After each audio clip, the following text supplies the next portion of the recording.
Surprise interculturelle. Intercultural surprises. Surpresas interculturais. Intersanskritic आश्चर्य. Surprise interculturelle. Sorpresas interculturales. Bonjour et bienvenue dans Surprise interculturelle, le podcast qui vous fait voyager et mieux comprendre les cultures du monde. Je suis Charlotte Courtois, conférencière en diversité culturelle et fondatrice de l'ONG Constellatio. Je vous propose de vous raconter des histoires et anecdotes de voyage où j'ai été surprise par des réactions ou des coutumes d'ici et d'ailleurs. Le but ? Découvrir ensemble ce qui est à la base de ces surprises pour savoir comment décoder, comment réagir et comment anticiper tout ça. Allez, je vous laisse découvrir l'épisode du jour. Bonne écoute! L'anecdote que je vais vous raconter aujourd'hui se passe au Liban, où je me suis demandé 2 secondes si je n'étais pas de l'autre côté du monde. Oh là là, le Liban. Mais quelle aventure quand même. J'y suis allée la première fois en 2019 pour mener le projet Ursino de mon ONG Constellatio. Pour ceux qui ne découvrent le podcast que maintenant, en 2 mots, Constellatio éduque les enfants et les adolescents à la paix et au dialogue entre les cultures. Le projet Ursino aborde ces questions sous l'angle culinaire. J'étais donc partie à Beyrouth pour découvrir la beauté de la cuisine libanaise avec l'aide des élèves de l'école des 3 docteurs. Je ne sais même pas par où commencer. Moi qui croyais que je n'aimais pas le houmous, bon, en fait, je n'aimais pas l'ersatz de houmous que l'on trouve en supermarché en France. Et le taboulé, qui n'a tellement rien à voir avec ce qu'on vend sous ce nom en France. Une sorte de salade de persil, tomates, citron et un peu de boulgour. Un délice. Le shish taouk, les manouchés, le za'atar, le toum, le hawarma. Oh, j'en salive. Bon, désolée, je me suis égarée. En fait, le plus beau du Liban, ce sont les Libanais. Quel bonheur d'être accueillis à bras ouverts par des personnes qui n'ont qu'une envie, vous partager leur culture avec générosité. Et puis, il faut dire que je ne suis pas allée au Liban n'importe quand, et ça a participé à créer des liens particulièrement forts sur place. Pour tout vous dire, je suis arrivée le mardi 15 octobre, 2019 donc. Ceux qui connaissent un peu le Liban savent déjà où je veux en venir.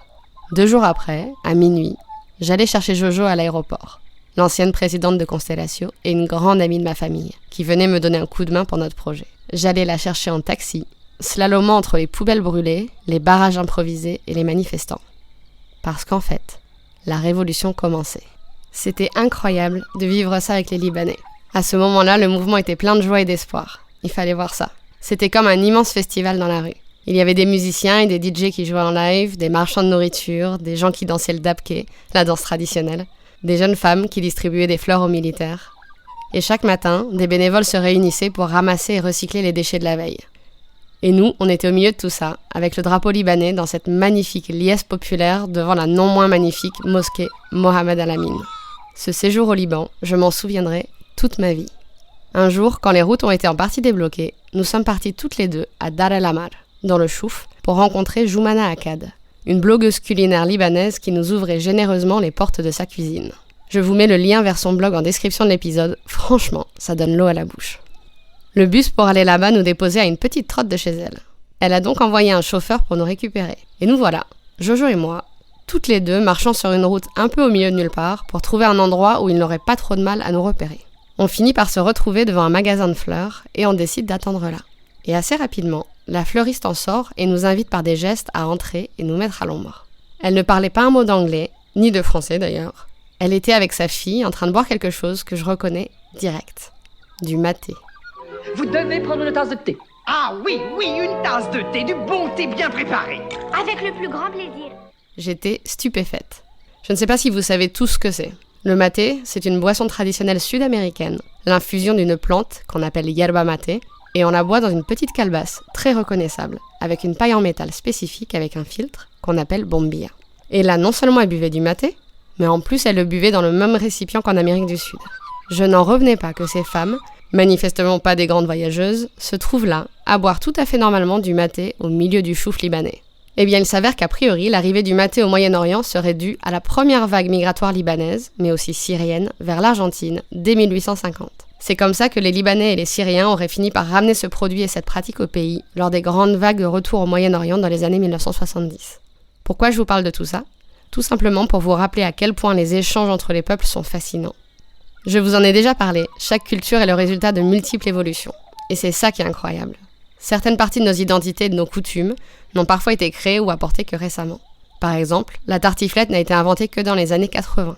Et pourtant, on a l'impression que ça fait partie de la culture française depuis toujours. Et le thé à la menthe marocain, le thé vient de l'Himalaya à l'origine, et il a été offert à la cour marocaine par des ambassadeurs anglais.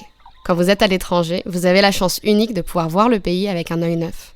Si vous prenez le temps d'observer, de vraiment observer, sans jugement, sans a priori, juste avec curiosité, vous découvrirez des éléments insoupçonnés de la culture locale.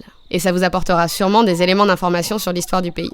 Et peut-être que ça vous amènera à découvrir votre propre culture un peu différemment, qui sait. Qu'est-ce que ça vous inspire, mon anecdote du jour ? Moi, ça m'amène à me demander ce qui, dans nos cultures françaises, vient de l'étranger au départ. Par exemple, le riz au lait. On est d'accord, on n'a quand même pas beaucoup de rizières en Bretagne. Et puis il existe du riz au lait dans tellement de pays que je me demande si ça a été inventé dans plusieurs endroits indépendamment, un peu par hasard, ou si ça a été transmis d'un pays à l'autre. Un jour, je prendrai le temps de faire des recherches là-dessus. Bref, soyez à l'écoute, posez et posez-vous des questions. Je suis curieuse d'avoir vos retours sur les questions que vous vous poserez et sur les découvertes que vous ferez. N'hésitez pas à venir me les raconter sur Insta ou sur LinkedIn. Je vous donne rendez-vous dans 2 semaines pour vous raconter une anecdote qui m'est arrivée en Italie. À très vite. Merci d'avoir écouté cet épisode jusqu'au bout. Si vous avez aimé, abonnez-vous et laissez-moi 5 étoiles et un commentaire sur votre plateforme d'écoute préférée. En ce début d'année, je vous invite à soutenir l'ONG Constellatio dont je suis fondatrice, qui éduque les enfants à la paix et au dialogue entre les cultures depuis plus de 12 ans. Découvrez ce que nous faisons et faites un don sur le lien dans la description de cet épisode.